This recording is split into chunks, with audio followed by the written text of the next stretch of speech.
Welcome to How You Livin', a transformative podcast featuring best-selling author, inspirational speaker, and minister, Dr. Rick Rigsby. And now, Dr. Rick.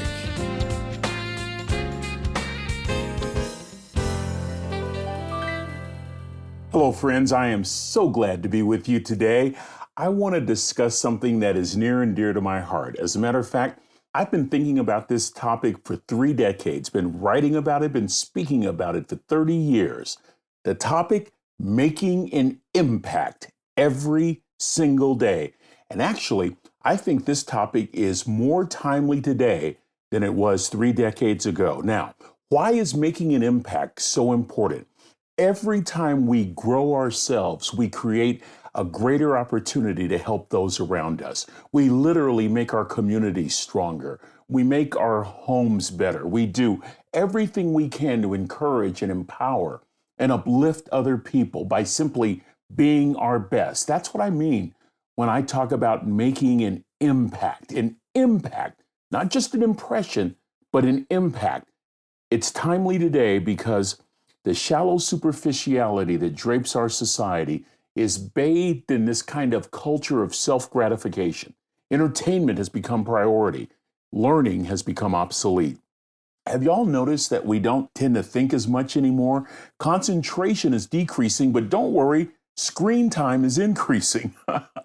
Listening has become a distant art. It sits on a shelf right next to drinking deeply from good books.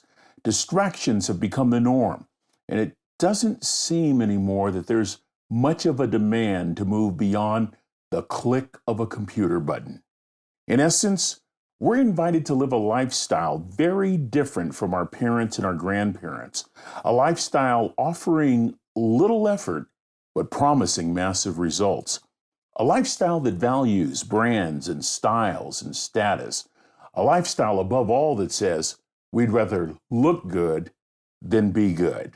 You know, this lifestyle presents well, but let me just remind all of us, impressionistic living is not impactful living. And there's nothing wrong with making a good impression as long as we don't stop there. Otherwise, life can become symbolized by a thin veneer covering our massive potential. I learned the value of making an impact from the wisest man I ever met in my life, a third-grade dropout. My father, who just really worked into my spirit that the more I could better myself, the more I could serve others with a greater capacity. And my father taught me how to make an impact, not so much with his words, but by his actions. You see, my dad consistently modeled 3 things. Number 1, the practice of common sense. Number 2, the execution of basics. And number 3, the growing of influence. His common sense was rooted in wisdom. He executed the basics that were important to him to grow his influence. Basics like telling the truth and thinking the best of people and doing what you say you're going to do. Basics like showing up early and not judging people and being kind and serving other people. As a result, his influence really grew based on the execution of those basics, based on practicing common sense. When I look at our superficial culture today, I see a lack of common sense, and I see a reluctance on the part of people to execute basics, to pay attention to details. And as a result of that, we're hemorrhaging. We're hemorrhaging common sense. I really believe that with all my heart. What's the default of that hemorrhage? Looking good, as opposed to paying the price to be good. You will never make an impact based on looks. You will never make an impact based on impressionistic, shallow, superficial living. You only make an impact when you commit to paying the price. As a result, friends, I believe with all my heart that we have an opportunity before us. I still believe in that human spirit to make a choice, to say yes every day. I want to grow. I want to stretch. I want to be better so that I can help my neighbor. so that I can help my fellow man. And as a result, I love collecting stories of common, simple people who dare move beyond their own sense of importance so that they can make the world a better place. I have one such story today. I want to introduce you to someone whose common sense and execution of basics and attention to detail grew his influence in massive ways worldwide. I'm talking about the late UCLA men's basketball coach, the legendary John Wooden. Coach Wooden coached in the second half of the 20th century in an era that included the best of the best, from Tommy Lasorda and Joe Torre in baseball to Paul Brown and George Hollis and Newt Rockne and Don Shula and Chuck Noll and Bill Walsh in football, to basketball coaches like Red Auerbach and Pat Riley and Chuck Daly and Phil Jackson. Coach was coaching in an era that included some of the best that college sports have ever seen, like Bear Bryant, Dean Smith, Bobby Knight, Coach K, Pat Summitt, John Thompson, Vivian Stringer. And two names of all those that I've mentioned, stand at the very top of the summit. ESPN Sports Century offered a list of the greatest coaches of all time. Not the greatest coaches of the 20th century, but a list of the greatest coaches of all time. Number one on that list, the great Vince Lombardi. Number two, the great John Wooden. During Wooden's 27 years at UCLA, he coached the Bruins, listen to this, to 4 undefeated seasons and a record 10 national titles. 7 of those were consecutive. He was the first person inducted into the Basketball Hall of Fame, both as a player and a coach. He was known as the Wizard of Westwood. Rick Riley of ESPN reports that Wooden's salary never topped over $35,000 a year. And despite offers to coach for more, Wooden never asked for a raise. He was a man of deep religious convictions. He lived out his Christian faith. What blows me away is that Wooden never talked to his team about winning. Character and teamwork were more significant than victory. Wooden once said, "If I were ever persecuted for my religion, I hope there'd be enough evidence to convict me." His faith, his family, his friends, and his boys, as he called them, those players, were most important. As a matter of fact, to this day, former players teach their children the Wooden way. And so, what can we learn from Coach John Wooden's story? What can we learn from Coach Wooden's life that would inspire us to choose to make an impact every single day? I think 2 answers to that question. Number 1, Coach Wooden surrounded himself with great people. I think we need to surround ourselves with great people who have like-minded values that we want to emulate. And number 2, Coach Wooden always learned. He developed a teachable spirit. He cultivated an attitude of learning. He had a growth mindset. In fact, one of his most famous quotes is this: "Live today as though you're going to die tomorrow, but learn today as though you're going to live forever." I think he was learning from the time he was born in 1910, grew up on a farm in Indiana, greatly impacted by his father, Hugh Wooden. He said his dad read poetry and scripture every single night. He said of his father, he was a man whom the word gentleman was coined. He truly was a gentle man.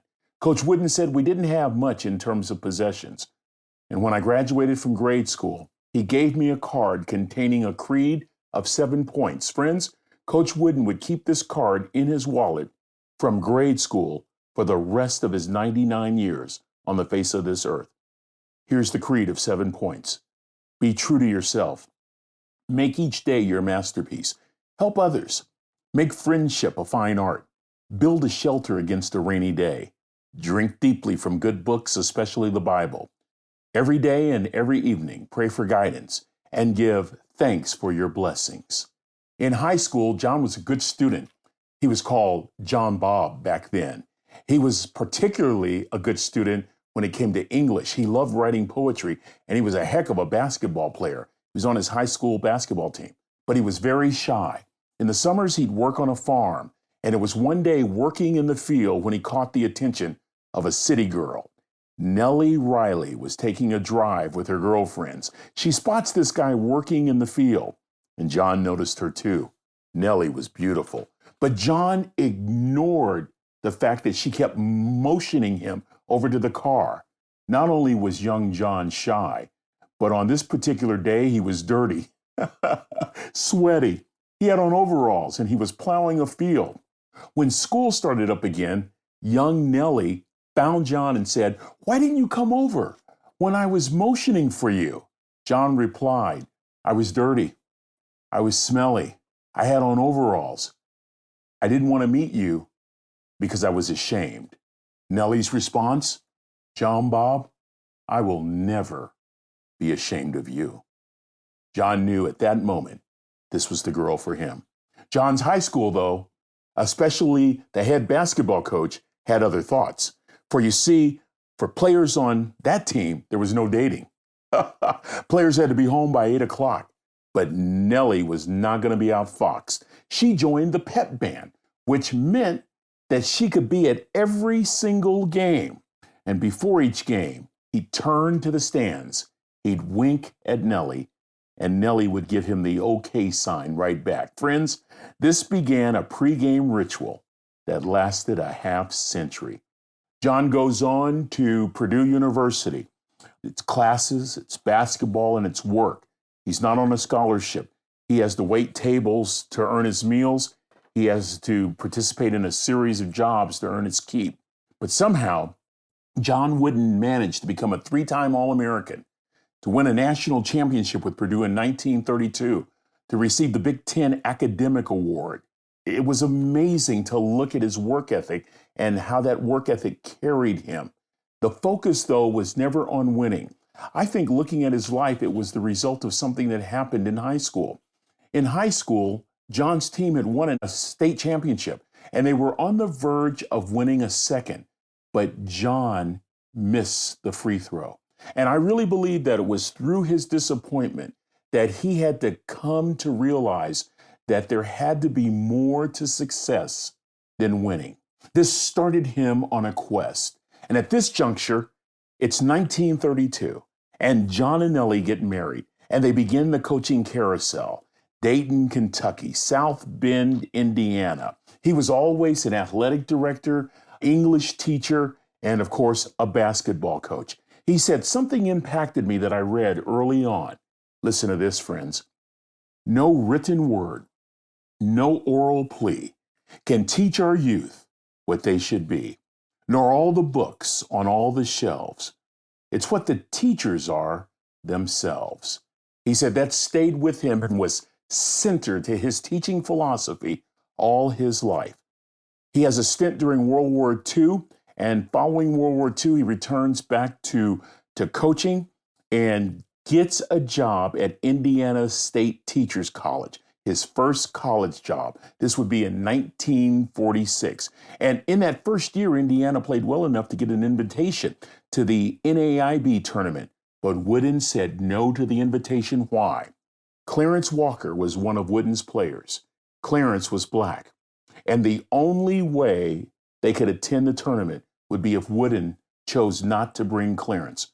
Wooden declined the invitation on principle. You talk about making an impact. Clarence was family, Wooden said, and none of Wooden's teams saw color. In fact, at restaurants, when they didn't feed Clarence, the team would leave. Interesting side note, the next year the league changed its policy. The team was invited again, and Clarence Walker became the first African American to play in a postseason tournament. You see, John Wooden was a man of principle. It was principle he learned at the knee of his father. It was principle and convictions and wisdom that he learned by surrounding himself with people whose values he wanted to emulate. He wanted success to mean more than material possessions, more than prestige, even more than winning. His dad taught him, never cease to do your best. And when you do your best, that really is success. And from this, John Wooden coined his definition of success. Here it is.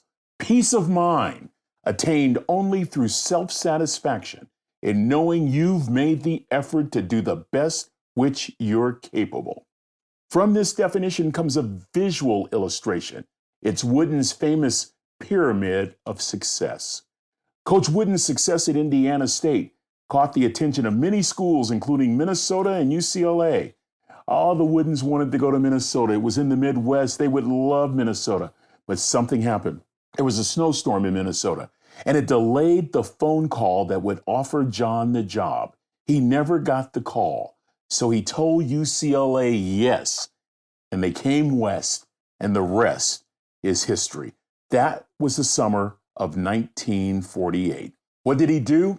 As soon as Coach Wooden got there, he started teaching basics, paying attention to detail, challenging his players to pay attention to detail. First lesson he would teach his players, the proper way to put on your socks. Because if you don't know the proper way to put on your socks, the socks will wrinkle and they will result in blisters and you will be of no use to the team. Second lesson, how to tie your shoes, lacing them from the bottom up, no slack, so that you don't have an untied shoe during the game.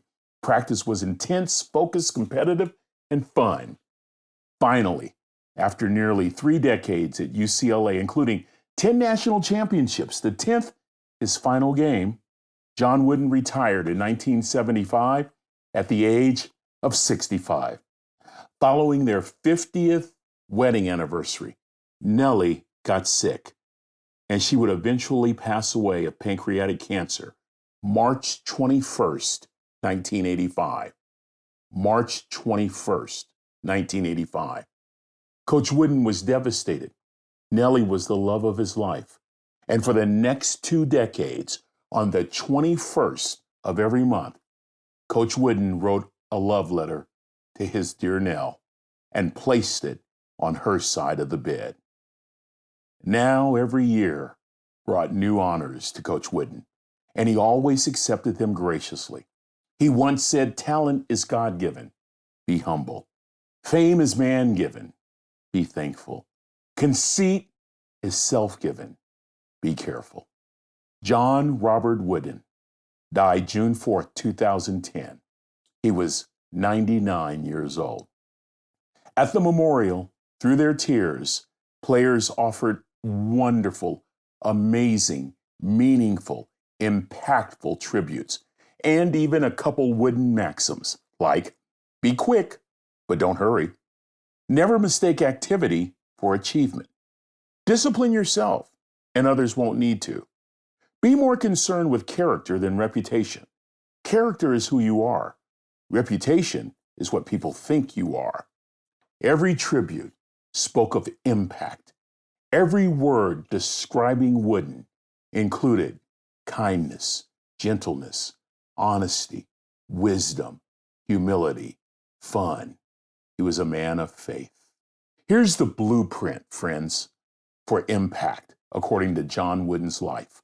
Number 1, hold on to that wisdom from your parents. Number 2, add to that wisdom by picking wise mentors. 3, allow that wisdom to fuel common sense. 4, commit to a lifestyle of learning. Next, pay attention to details and execute basics. And finally, grow your influence by telling the truth, by thinking the best of people, by doing what you say you're going to do. In other words, make yourself better so you can make others better. It's a legacy that impacts for generations. At Coach Wooden's memorial, the tributes were awesome. There were some times when the players didn't even know what to say. This man was so great. And it causes me to end this podcast with one of my famous quotes that doesn't come from me, but comes from another source. It's such a favorite quote, and it just fits Coach Wooden. Make writing your letter of recommendation easy. Make writing your eulogy impossible. Thank you, Coach Wooden. Thank you for living your life in a way that continues to impact generations to come. Well, friends, that's going to do it for this episode.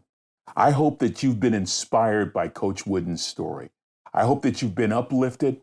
I hope you've been motivated to make a choice every day to better yourself so that you can make other lives better. Until we meet again, this is Dr. Rick, asking the most important question I can ask. How you living? Are you ready to make an impact in your world right now? Do you want to stop existing and start living your best life right now? Dr. Rick wants to give you the first chapter of his best-selling book, Lessons from a Third Grade Dropout, absolutely free. Just go to www.rickrigsby.com/free gift to get the print or audiobook right now. This is thepodcastfactory.com.